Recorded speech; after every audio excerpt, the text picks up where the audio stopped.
ఉపాధి అవకాశాలు, ఎంఎస్ఎంఈలకు ఊతం ఈరోజు ఎన్నో స్టార్టప్ ఇండియాలో make in India, made in India ఇలాంటి సంక్షేమ పథకాలతో ఈరోజు పరిశ్రమలకు ఊతమిస్తూ యువతని ఎంకరేజ్ చేస్తూ వాళ్ళని పారిశ్రామికవేత్తలుగా ఇప్పుడు తయారు చేయడానికి ఒక గొప్పటి అవకాశాన్ని ఇచ్చారు. అలాగే విపిజి రామ్జీ అని పేరు మార్చి ఈరోజు పథకాన్ని పేరు మాత్రమే మార్చారు, కానీ ఆ పథకంలో ఎన్నో లోటుపాట్లు సర్దిద్ది అవినీతికి ఆస్కారం లేకుండా ఈరోజు 100 దినాల నుంచి 100 పని దినాల నుంచి 125 రోజులు పని దినాలు పెంచుతూ వేతనాలు పెంచుతూ డిజిటలైజేషన్ శాటిలైట్ ద్వారా ప్రతిదీ ట్రాన్స్పరెంట్ గా ఉండాలని గ్రామీణ ప్రాంతాల్లో ఉండే వారికి జీవనోపాధితో పాటు ఉపాధి కల్పించాలనే ఒకే ఒక గొప్ప సంకల్పంతో ఈరోజు బలోపేతం చేస్తే ఆ చట్టాన్ని ఇప్పుడు మొన్న చూసాం. ఎవరు ఆమె కాంగ్రెస్ అధ్యక్షురాలు పేరు ఏం పేరు షర్మిల అంట. ఇన్ని రోజులు మళ్ళా తెలంగాణలో అయిపోయింది, తెలంగాణలో పార్టీ పెట్టి ఇంక మళ్ళా ఆంధ్రప్రదేశ్కి వచ్చేసింది. ఈడేమో ఉద్ధరించాలని ఇది 1.5 సంవత్సరం అయింది ఎలక్షన్లు అయిపోయి. 1.5 సంవత్సరం తర్వాత ఇప్పుడు తగుదనమ్మా అని ఆంధ్రప్రదేశ్కి వచ్చి ఇక్కడ కానీ రాజకీయాలు చేయాలని చూస్తుంది. గ్రామీణ ప్రాంతాల్లో నరేంద్ర మోడీ గారి పట్ల ఆదరణ ఉంది. నరేంద్ర మోడీ గారు ఏమి చెప్తే దాన్ని ఈరోజు ప్రజలు విశ్వసించే పరిస్థితి. ఈరోజు గ్రామీణ యువత అయితేనేమి, ఉపాధి కూలీలు అయితేనేమి నరేంద్ర మోడీ గారు వాళ్ళకు చాలా న్యాయం చేస్తున్నాడు. దాన్ని కానీ తప్పుదోవ పట్టించాలా, అది కానీ ప్రజలకు చేరనీయకూడదని ఇలాంటి కుహన లౌకికవాదులు షర్మిల లాంటి వాళ్ళు ఈరోజు పల్లెల్లో తిరుగుతున్నారు. అంటే రాజకీయ ఉనికి లేదు. ఈ ఆంధ్రప్రదేశ్ లోనే కాదు, ఈ దేశంలోనే కాంగ్రెస్ పార్టీ గుండుస్తున్న వాళ్ళకు చరమగీతం పాడారు ప్రజలు. ఇంకా సిగ్గు తెచ్చుకోండి మీరు ఇప్పటికైనా. ఇంకా మా మీద అవాకులు చెవాకులు పేర్చి ప్రజలకు మాయ మాటలు చెప్పి నిన్న బండ్లపల్లిలో కూర్చొని చెప్తుంది ఈ పథకాన్ని రద్దు చేస్తారంట. ఎవరు చెప్పారమ్మా నీకు ఈ పథకము? రా, ఓపెన్ డిబేట్. ఎక్కడికి వస్తావు? రా, చర్చకు రా, నువ్వే రా, లేకుంటే నీ నాయకులు పంపించు, మా బీజేపీ పార్టీతోనో లేకపోతే మా మిత్రపక్షాలతో కూర్చో. ఆ పథకంలో ఉన్న లక్ష్యులేంది? ఆ పథకం యొక్క ఉద్దేశం ఏంది? ఈరోజు విపిజి రామ్జీ ఈరోజు చట్టాన్ని మార్పు చేశారంటే ఏం మార్పులు చేశారు? ప్రజలకు ఉపయోగపడే మార్పులు చేస్తే ప్రజలకు సౌకర్యంగా సులభతరంగా ఈరోజు వారం పని దినాలు కల్పించలేకపోయినా ఈరోజు వాళ్లకు వేతనం కల్పించి నిరుద్యోగ భృతి కల్పించాలని చట్టంలో మార్పులు చేస్తే ఈ చట్టాన్ని తీసేస్తారు. ఈ చట్టం ఉండదు. లేకుంటే ఉపాధి హామీగా ప్రజల్లో ఉండదు. 100 దినాల నుంచి 120 దినాలు పని దినాలు పెంచింది మీకు కనపడలేదు. వారం లోపలే పేమెంట్ రావాలా వాళ్ళకు.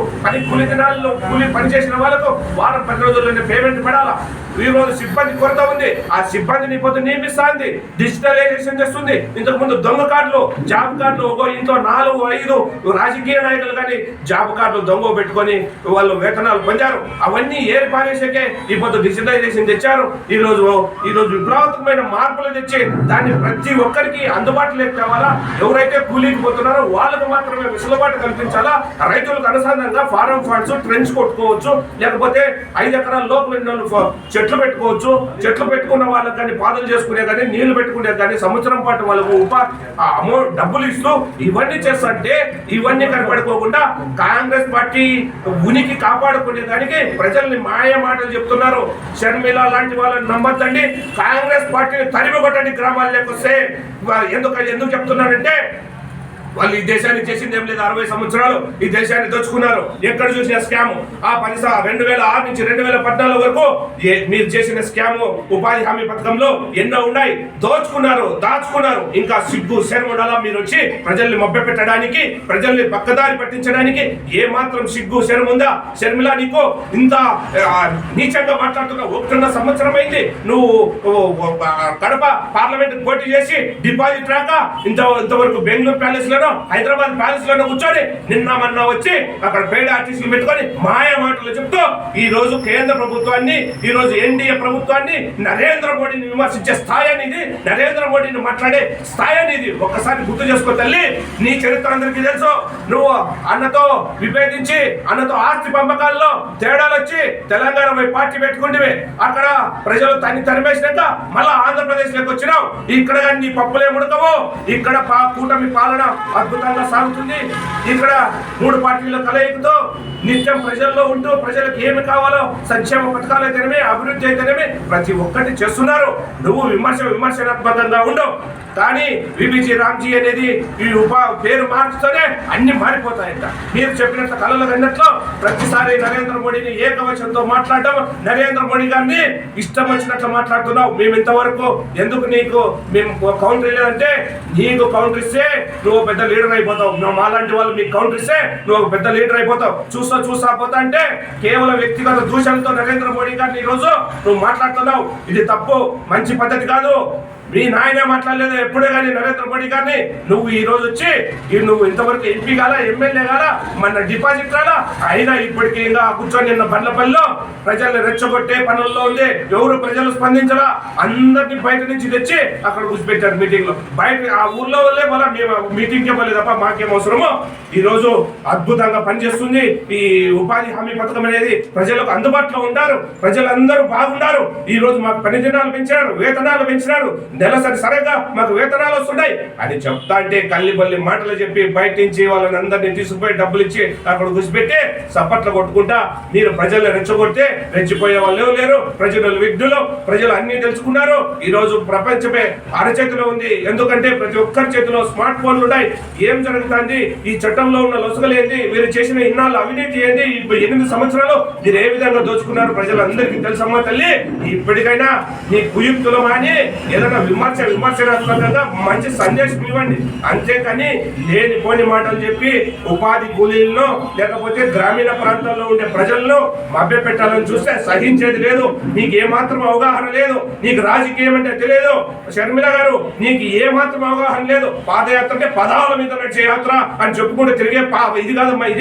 ఇది ప్రజాస్వామ్యంలో ప్రజల మధ్యలో ఉండి మేము ప్రజల కోసం ఏం చేయాలా, ప్రజలతో నిరంతరం భారతీయ జనతా పార్టీ ఎప్పుడూ ఉంటుంది. భారతీయ జనతా పార్టీ 2 సీట్ల నుంచి ఇప్పుడు 3వ అధికారంలోకి వచ్చినామంటే మా చిత్తశుద్ధి ఏదో ఒక్కసారి ఆలోచించి దేశం కోసం, ధర్మం కోసం, ఈ దేశం బాగుండాలి. ఫస్ట్ మేము కోరుకునేది దేశం, మళ్ళా పార్టీ, మళ్ళా లాస్ట్ సెల్ఫ్. ఆ విధంగా మేము కార్యకర్తలు, సామాన్యమైన కార్యకర్తలు ఇక్కడ కూర్చున్న వాళ్ళంతా మాకంతా ఏం పెద్ద పోర్ట్ఫోలియోలు లేవు, లేకపోతే నామినేటెడ్ పదవులు లేవు. అందరూ వాళ్ళ జేబులో నుంచి రూపాయి ఖర్చు పెట్టుకొని పార్టీ కోసం పనిచేసే కార్యకర్తలు ఉన్నాం. మేము దానికోసమే పనిచేస్తాం. మీలాగా ఇన్ని సంవత్సరాలు, 40 సంవత్సరాలు కాంగ్రెస్ పార్టీ ఈ రాష్ట్రాన్ని, దేశాన్ని దోచుకొని ఇంకా మాయ మాటలు చెప్పి, కల్లిబొల్లి మాటలు చెప్పి ఇంకా ఈ దేశాన్ని ఇంకా నాశనం చేయాలని చూస్తున్నారు. మీ మాటలు వినే పరిస్థితి లేదు. మీ కథం అయిపోయింది. మిమ్మల్ని పట్టించుకునే నాతుడు లేడు. ఇప్పటికైనా బుద్ధి తెచ్చుకొని మంచి సలహాలు ఇవ్వండి, స్వీకరిస్తాం. అంతేగాని ప్రజలు రెచ్చగొట్టే మాత్రం సహించేది లేదని మరొకసారి తెలియజేసుకుంటూ మరొకసారి మీడియా మిత్రులందరికీ ధన్యవాదాలు తెలుపుకుంటున్నాం. అంబటి రాంబాబు అనే వ్యక్తి అచ్చోసిన అంబోతులాగా నోటికి ఏదొస్తే మహిళలను చూస్తూ 4 సార్లు ముఖ్యమంత్రిగా పనిచేసిన వ్యక్తిని పట్టుకొని అనరాని మాటలు అని సభ్య సమాజం తలదించుకునే విధంగా నువ్వు మాట్లాడుతున్నావే, ఇది ఏమైనా సమంజసమో ఒక్కసారి గుర్తు తెచ్చుకో రాంబాబు గారు. ఈ పొద్దు ఆ మాటలు మాట్లాడి ఈ రాష్ట్రం ప్రశాంతమైన వాతావరణంలో ఉన్న రాష్ట్రాన్ని రవణ కాస్టులా మార్చాలని ప్రయత్నం చేస్తున్నారు నువ్వు, మీ నాయకుడు జగన్మోహన్ రెడ్డి గారు. ఇది తప్పు. ఇది మీరు ఖచ్చితంగా ఊచలు లెక్క పెడుతున్నావు.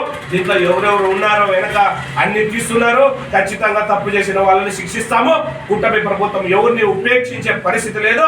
దీంట్లో ఎటువంటి వివక్షకు తావులేదు. తప్పు ఎవరు చేసినా, ఈ పొద్దు టీడీపీ కార్యకర్తలు తప్పు చేసినా వాళ్ళని లోపల పెట్టారు, వాళ్ళ మీద కేసులు పెట్టారు. అది కూటమి ప్రభుత్వం యొక్క ముఖ్య ఉద్దేశం. ఎవరు రెచ్చగొట్టుకోకూడదు, ఎవరిని కించపరచకూడదు, ఎవరు నిన్ను అనేదానికి, ఒక ముఖ్యమంత్రిని పట్టుకుని అనేదానికి నీకేం హక్కు ఉందండి, నీకేం రైట్ ఉందండి? విమర్శగా. అంతేగాని వ్యక్తిగత దూషణలకు, వ్యక్తిగత మాటలకు భారతీయ జనతా పార్టీ ఎప్పుడు వ్యతిరేకము. భారతీయ జనతా పార్టీ దాన్ని మేము ఎప్పుడు ముక్తకంఠంతో ప్రతి ఒక్కరూ పైనుంచి కింది వరకు ఖండిస్తాం.